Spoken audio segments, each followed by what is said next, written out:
Ideal Wild Boar Habitat for the CAPCOG Region by Dane Walter. Wild boar populations in Texas are causing major problems in agriculture as well as ecological damage to native species and environments.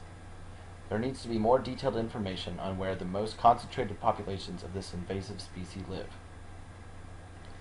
This study was limited to the CAPCOG region. Wild boars can cause crop damage, fatal car wrecks, soil erosion, environmental degradation, among many other issues. My original intent was to find data that would show where the highest populated wild boar areas are. What I found is that there are no detailed maps for the CAPCOG region for where the wild boars are living. From that point, creating a map that would find the most ideal habitats for the wild boar population seemed most vital to the future of mitigating the spread of the invasive species in the CAPCOG region. From that point, I decided to find a way to represent different ranges of habitability through existing data sets.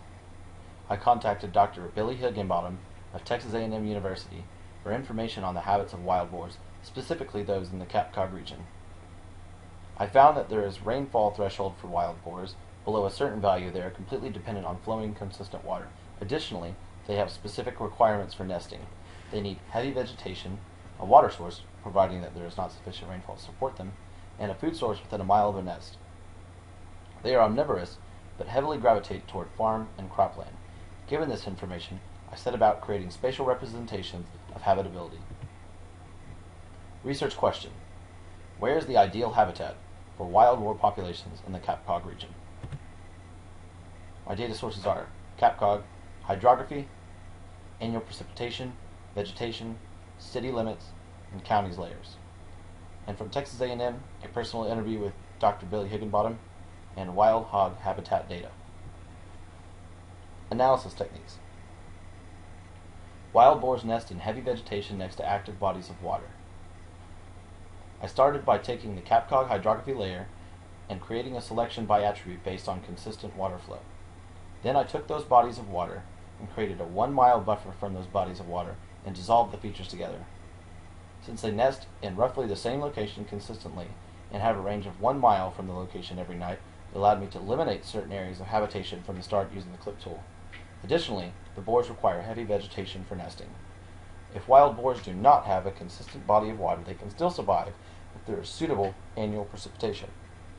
They require more than 16 inches of annual precipitation per year if there is not a consistent water source. I created a selection based on precipitation for the CAPCOG region using CAPCOG annual precipitation data. I used the vegetation data from CAPCOG to create selections for heavy vegetation, cropland, urban environments, and large bodies of water. Cropland is the ideal food source for boars. Given the above, I intersected cropland with the heavy vegetation selection with respect to proximity to water bodies as well as annual precipitation, allowing me to find the areas in the CAPCOG region that are most suitable for the densest populations of wild boars. Results. I found there are 2 main zones of habitation when broken down by rainfall only. Below you can see that there is an obvious trend. As you move west to east, you see generally more annual rainfall. Above, in the insufficient rainfall zone, I created a potentially habitable layer based on proximity to consistent water source using the buffer tool. Also, I took into factor uninhabitable urban areas as well. The buffer zone to the right outlines potentially habitable regions due to proximity to water, whereas gray areas of the buffer are uninhabitable due to lack of vegetation. This effect was created by using a transparency filter over the buffer layer. To the left, that's a representation of different environments and their suitability for the CAPCOG region. Uninhabitable locations include large bodies of water, inedible cropland, urban and semi-urban areas. Final map. CAPCOG region habitability environments. The intersection of cropland with heavy vegetation with respect to proximity to water bodies as well as annual precipitation, areas of potential habitation are ranked as defined above.